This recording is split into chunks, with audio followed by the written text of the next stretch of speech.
नमस्कार दोस्तों, स्वागत है आपका हमारे YouTube चैनल बिंदास पढ़ाई में। तो आज हम पढ़ेंगे क्लास 11th हिस्ट्री का सेकंड चैप्टर जिसका नाम है राइटिंग एंड सिटी लाइफ, जिसमें हम मेनली मेसोपोटामिया के बारे में पढ़ेंगे। अब आप पूछेंगे मेसोपोटामिया क्या है। तो जैसे कि आपने अपने इंडिया में इंडस वैली सिविलाइजेशन के बारे में पढ़ा होगा, जो जिसको हम हड़प्पा के नाम से भी जानते हैं, हड़प्पा सिविलाइजेशन। तो ये भी एक वैसी सिविलाइजेशन है, ठीक है। तो ये जो हड़प्पा सिविलाइजेशन थी और मेसोपोटामिया सिविलाइजेशन थी, दोनों एक ही समय की सिविलाइजेशन मानी जाती है। तो इसकी स्टार्टिंग कब हुई, मेसोपोटामिया सिविलाइजेशन की स्टार्टिंग कब हुई? तो इसकी स्टार्टिंग माना जाता है कि 4000 बीसी पहले हुई थी, मतलब 4000 बीसीई पहले इसकी स्टार्टिंग हुई थी। मतलब आज से 6000 साल पहले, क्योंकि आज हम 2000 उसमें जी रहे हैं, सीई में जी रहे हैं, तो मिला के 6000 बीसीई हो जाएगा, ठीक है। तो मेसोपोटामिया सिविलाइजेशन में हम पढ़ेंगे सबसे पहले मेसोपोटामिया वर्ड का मतलब, कि मेसोपोटामिया वर्ड का मतलब है क्या। मिसोस मतलब होता है मिडल, और पोटामस मतलब होता है नदियों के बीच में। तो दो नदियों के बीच में बसा हुआ साम्राज्य, या फिर हम कह सकते हैं the land between two reverse, ठीक है।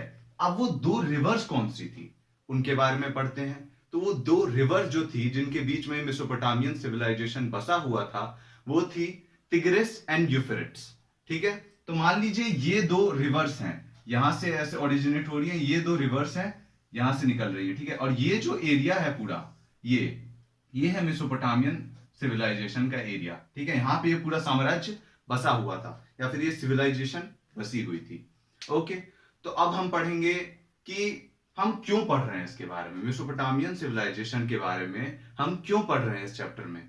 तो हम इसलिए पढ़ रहे हैं क्योंकि ये जो सिविलाइजेशन है, इसने हमें बहुत कुछ ऐसा दिया है जो आज हम डेली लाइफ में यूज कर रहे हैं, जिसके बारे में हम आगे चैप्टर में जानेंगे। और ये जो सिविलाइजेशन थी, ये बहुत साल पुरानी है। आप सोच सकते हैं 6000 साल पुरानी, तो कितनी ज्यादा पुरानी बात हो गई है। तो उस समय में इस सिविलाइजेशन की जो प्रॉस्पेरिटी थी, या फिर हम कह सकते हैं समृद्धि थी, बहुत ज्यादा थी। इनके जो साइंस में इन्होंने जो आगे इन्वेंशंस की थी, मैथमेटिक्स इनकी बहुत अच्छी थी, और इनका जो इकोनॉमिक लाइफ होता है, जैसे कि सिटी लाइफ, यही ऐसी पहली सिविलाइजेशन है जहां पे सिटी लाइफ का स्टार्ट हुआ था, सिटी लाइफ की स्टार्टिंग हुई थी। ओके, तो ये सब बहुत सारे पॉइंट्स हैं जिसके कारण हम इस सिविलाइजेशन के बारे में पढ़ रहे हैं अपनी 11th क्लास की बुक में। ओके, सो अब लोकेशन के बारे में पढ़ते हैं, ठीक है। तो एक और मेन पॉइंट है कि ये क्वेश्चन बहुत बार आ जाता है कि यूरोपियंस के लिए सिविलाइजेशन क्यों बहुत ज्यादा इंपॉर्टेंट थी। तो इसका आंसर ये है क्योंकि यूरोपियन का जो बाइबल है, जो उनकी बुक होती है, ग्रंथ है, उसमें इसका जिक्र किया गया है, जिसमें सुमेर सिटी का जिक्र किया गया है, ठीक है। तो इसकी एक बहुत इंपॉर्टेंट सिटी थी जो सुमेर थी, मेसोपोटामियन सिविलाइजेशन की एक बहुत इंपॉर्टेंट सिटी का नाम था, जिसका नाम था सुमेर। तो उसके बारे में लिखा गया है बाइबल में। तो इसीलिए यूरोपियंस ने यहां मेसोपोटामिया में खुदाई स्टार्ट की थी। ओके, 19th सेंचुरी में स्टार्ट की थी खुदाई, जिसमें बहुत सारे ऐसे अवशेष मिले चीजों के, और बहुत सारे ऐसी पुरानी पुरानी चीजें मिली जिनके कारण हमें इस सिविलाइजेशन के बारे में बहुत कुछ जानने को मिलता है, ठीक है। जैसे कि सबसे बड़े जो सबूत थे वो मेनली थे कौन से, टैबलेट्स। ये लोग के इन्हीं लोगों ने राइटिंग की शुरुआत की थी, ठीक है।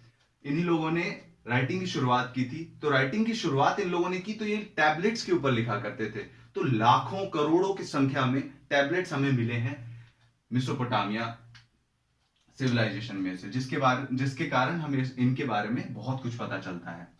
तो बहुत ज्यादा चेंजेस भी आते रहे इस सिविलाइजेशन में। जैसे कि चेंजेस आप पूछेंगे कौन से चेंजेस, तो मेन सिटीज जो होती थी उनके नाम पे ये सिविलाइजेशन जानी जाती थी बहुत साल पहले।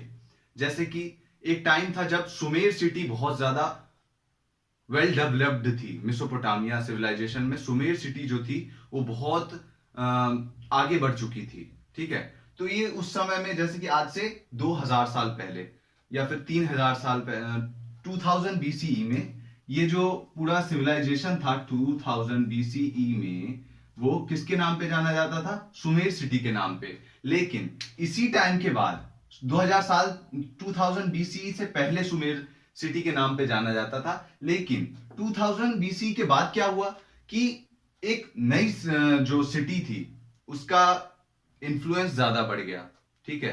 जैसे कि बेबीलोनिया सिटी आई, उसके नाम पे भी इसका सिविलाइजेशन का नाम बदल गया, बेबीलोनियन सिविलाइजेशन। कभी असीरिया जो सिटी थी वो बहुत ज्यादा उभर गई, तो उसके नाम पे कब इसका नाम पड़ गया उस असीरियन सिविलाइजेशन। तो नाम इसके चेंज होते रहेंगे, आपको बहुत सारे नाम सुनने को मिलेंगे चैप्टर में, तो इसलिए कंफ्यूज नहीं होना है आपको बिल्कुल भी, ठीक है।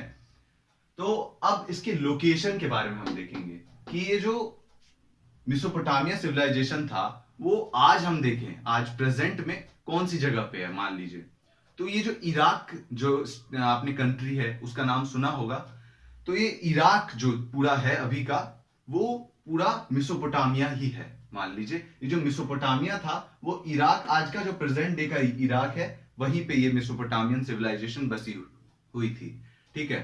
तो इराक जो है वो बहुत ज्यादा डाइवर्स लैंडफॉर्म से है, मतलब उसमें कहीं पे बहुत ज्यादा रेगिस्तान है, तो कहीं पे अच्छी हरी भरी घासें हैं, कहीं पे बर्फीले मैदान भी हैं, तो बहुत ज्यादा डाइवर्स वहां का लैंडफॉर्म है। तो अगर हम उसके नॉर्थ की बात करें, मतलब ऊपरी जगहों की बात करें, तो नॉर्थ का जो उसका एरिया था वो पूरा ग्रीन था, मतलब घास से भरा हुआ था और फॉरेस्ट से भरा हुआ था। वहां पे एग्रीकल्चर बहुत अच्छी हो सकती थी, वहां पे रेनफॉल बढ़िया क्वांटिटी में मौजूद था, जिससे अच्छा एग्रीकल्चर हो सकता था, ठीक है। और एक और बड़ी बात कि वहां पे मेन जो चीज थी वो पेस्चर लैंड बहुत ज्यादा था, मतलब घास, हरे भरे जो मैदान थे वो बहुत ज्यादा क्वांटिटी में मौजूद थे, जिसके कारण जो कैटल्स होते हैं, जो चारा खाने वाले एनिमल्स होते हैं, जैसे कि गाय, बकरी, ये सब जो थे, उनके लिए घास बहुत ज्यादा मात्रा में मौजूद थी, तो उनका वहां पे बहुत अच्छा पोषण हो जाता था। तो जिसके कारण जो ये जो कैटल्स होते हैं उसकी जनसंख्या बहुत थी वहां पे नॉर्थ एरिया में, और वहां से जो मीट हो गया, दूध हो गया, मिल्क, कर्ड, इन सब की जो, और मीट और जो वुलन क्लॉथ्स होते हैं, इन सब की प्रोडक्शन नॉर्थ के एरिया में बहुत अच्छा था, और एग्रीकल्चर का प्रोडक्शन भी नॉर्थ के एरिया में बहुत अच्छा था। लेकिन ज्यादा पेस्चर लैंड था वहां नॉर्थ के एरिया में, ठीक है। तो अब अगर नीचे बढ़े साउथ के एरिया में, तो साउथ जो था वो पूरा रेगिस्तान से भरा हुआ था, रेगिस्तान था। लेकिन सबसे मेन जो बात है वो ये है कि ये जो साउथ का एरिया जो था ना, वहीं पे मेन जो ये सिविलाइजेशन थी वो ग्रो कर रही थी, क्योंकि मैंने आपको सुमेर सिटी के बारे में बताया था, तो वो सुमेर सिटी भी सदर्न रीजन में ही थी, मतलब निचले इलाके में ही थी वो सुमेर सिटी भी। तो निचला इलाका जो था वो पूरा रेगिस्तान से भरा हुआ था, वो हर जगह वहां पे रेगिस्तान थे। लेकिन जो सबसे मेन बात थी, वो उस रेगिस्तान के बीच में से दो नदियां गुजरती थी, यूफ्रेट्स और तिग्रिस, जो उस पूरे इलाके को बहुत ज्यादा फर्टाइल बनाती थी। क्यों? क्योंकि ये पूरा मान लीजिए रेगिस्तान है, लेकिन इसके बीच में से ये जो नदियां बह रही है ना, तो रेगिस्तान में अगर पानी मिलेगा बहुत बढ़िया मात्रा में मौजूद था, क्योंकि ये दो रिवर्स मौजूद थी। तो आपको पता होगा ये कि कोई भी सिविलाइजेशन ग्रो करती है तो उसके लिए पानी जो है वो बहुत इंपॉर्टेंट फैक्टर प्ले करता है, ठीक है। तो ये जो दो रिवर्स थी वो बहुत ज्यादा इंपॉर्टेंट फैक्टर प्ले कर रही थी, किसके लिए? मेसोपोटामियन सिविलाइजेशन के लिए। तो इसीलिए सदर्न रीजन में जो एग्रीकल्चर प्रोडक्शन था वो बहुत बढ़िया था, और ये जो एरिया था वो रहने के लिए बहुत अच्छा था, ठीक है। और उसके बाद हम बात करें तो इरिगेशन के लिए, मतलब एग्रीकल्चर में जो इरिगेशन की जरूरत होती है, उसके लिए यहाँ पे पानी बहुत बढ़िया मात्रा में मौजूद था, जिससे जो किसान थे वो अपने खेती में, फसलों में अच्छी तरीके से पानी डाल सकते थे। तो यहाँ पे पानी की कमी नहीं थी सदर्न रीजन में भी, इसीलिए यहाँ पे पूरा सिविलाइजेशन ग्रो कर रहा था। तो हम लोगों ने मिला जुला के देखा कि मेसोपोटामिया में एग्रीकल्चर प्रोडक्ट्स में बहुत बढ़िया था, इनका बहुत हाई था प्रोडक्शन। क्यों? क्योंकि नदर्न एरिया में भी बहुत अच्छा एग्रीकल्चर का प्रोडक्शन हो सकता था, और सदर्न रीजन में भी बहुत बढ़िया एग्रीकल्चर का प्रोडक्शन हो सकता था। क्यों? क्योंकि यहाँ पे दो रिवर्स गुजरती थी, जो इस पूरे एरिया को, सदर्न रीजन को, रेगिस्तानी इलाका है ये, यहाँ पे पानी नहीं होता है। लेकिन ये जो रिवर्स थी ना, ये इसको बहुत ज्यादा सोना जमीन बना देती थी, मतलब बहुत फर्टाइल जगह बना देती थी, ये जो सदर्न रीजन था उसको, ठीक है। तो हमने ये देखा कि एग्रीकल्चर प्रोडक्शन में बहुत हाई था इनका प्रोडक्शन, एग्रीकल्चर के मामले में, एग्रीकल्चर प्रोडक्ट्स के मामले में। और उसके बाद हम डेयरी प्रोडक्ट्स की बात करें, जैसे कि दूध, मीट और जो चीजें निकलती हैं कैटल्स से, उनके प्रोडक्शन में भी इनका बहुत बढ़िया इनकी क्वांटिटी में प्रोड्यूस करते थे एनिमल प्रोडक्ट्स भी। उसके बाद हम बात करें तो ये जो नदियां थी ना, इसके कारण इन लोगों को क्या मिल जाता था, फिशेस, मछलियां जो होती हैं वो नदियों से ये लोग पकड़ लेते थे, तो फिश का प्रोडक्शन भी बहुत हाई था यहाँ पे। और यहाँ पे डेट पाल्म ट्री होती है, डेट पाल्म ट्री के फ्रूट्स होते हैं, तो वो भी अच्छे खासे मात्रा में इनको मिल जाते थे, ठीक है। तो हमने इसके लोकेशन और इसके पूरे जो लैंड फॉर्म था कि सदर्न रीजन कैसा था, नदर्न रीजन कैसा था, उन सब के बारे में हमने पढ़ा। अब पढ़ेंगे अब इंपॉर्टेंस ऑफ अर्बनाइजेशन के बारे में पढ़ते हैं। तो मेसोपोटामिया में सिटी लाइफ जो थी उसकी शुरुआत कब हुई थी? 3000 बीसीई में मेसोपोटामिया में सिटी लाइफ की स्टार्टिंग हुई थी, मतलब अर्बनाइजेशन की स्टार्टिंग हुई थी। अब ये पढ़ते हैं इंपॉर्टेंट क्यों है अर्बनाइजेशन, ठीक है। तो इंपॉर्टेंट इसलिए है क्योंकि अगर आप रूरल एरिया में देखेंगे तो वहां पे इकोनॉमी जो थी वो पूरी एग्रीकल्चर के ऊपर बेस्ड थी, लेकिन ऐसा बिल्कुल भी नहीं था सिटीज के केस में। सिटीज में जो थी वो फूड के प्रोडक्शन के अलावा भी बहुत सारी चीजें थी, जैसे कि ट्रेड, वहां से ट्रेड पूरा देखा जाता था। ट्रेड से आप क्या समझते हैं? मान लीजिए रूरल एरिया में किसी किसान ने गांव में जितना भी उसने प्रोड्यूस किया है, मान लीजिए 100 किलो गेहूं उसने प्रोड्यूस किया, तो उसको बेचने के लिए उसको मार्केट की जरूरत तो पड़ेगी ही ना। तो मार्केट जो था वो उनको सिटीज में मिलता था, ठीक है, किसानों को। और उसके बाद सिटीज में स्टोरेज फैसिलिटीज थी, चीजों को स्टोर करने के लिए बड़े बड़े गोदाउन्स थे, ठीक है। मान लीजिए जो किसान है वो जाके सिटीज में अपना अनाज बेच के आ गया, तो उस अनाज को स्टोर करने के लिए गोदाउन्स की जरूरत तो होती है ना, तो वो गोदाउन्स यहाँ पे मौजूद थे। और उसके बाद यहां से पूरा ट्रेड का जो पूरा सिस्टम था उसको संभाला जाता था कि किस सामान को कितने अमाउंट में कहीं से मंगाना है और किस सामान को कितने अमाउंट में कहीं पे भेजना है। इस पूरे सिस्टम जो था, ट्रेडिंग सिस्टम, उसको सिटीज से ही रेगुलेट किया जाता था, इसलिए सिटीज इंपॉर्टेंट थी। और क्या हो गया, मैन्युफैक्चरिंग होती थी सिटीज में। मैन्युफैक्चरिंग कैसे हो जाती थी? तो मैन्युफैक्चरिंग होती थी किन किन चीजों की? ब्रॉन्ज के टूल्स की, उसके बाद स्टोन के टूल्स की। तो डिफरेंट डिफरेंट टूल्स जो होते थे उनको यहाँ पे बनाया जाता था। और भी बहुत सारी चीजों की यहाँ पे मैन्युफैक्चरिंग होती थी। कहाँ पे? सिटीज में, जो विलेज एरिया में नहीं होती थी, केवल ये सिटीज में ही होती थी।